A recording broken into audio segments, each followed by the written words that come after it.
A catastrophic water main break sent millions of gallons of water rushing down streets and into homes in Northeast Portland. It was a total disaster. AJ Kleffner's was one of those homes. Here we are 7 weeks later, and we're looking at the same thing. He immediately filed a damage claim with the city of Portland.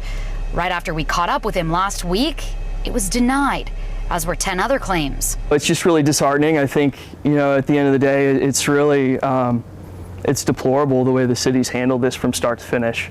These tort claims show property owners had serious water damage in their homes, cars, and yards. Business owners said they lost income because of the flooding and power outage. In all, it adds up to more than $94,000.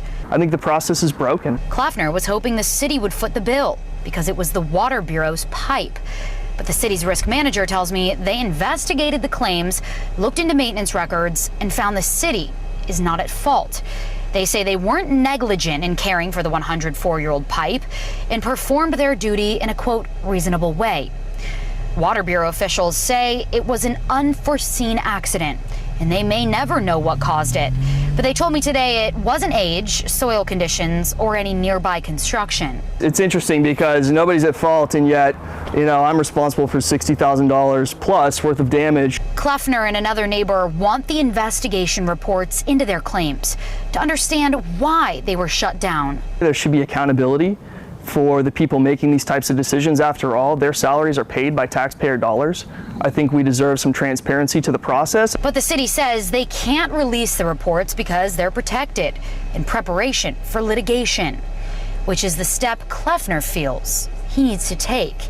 He wants to get everyone who filed claims on board to file a lawsuit against the city. If that's the only next step that the city is going to give us, that's our only route, then I think that's what we're going to have to do.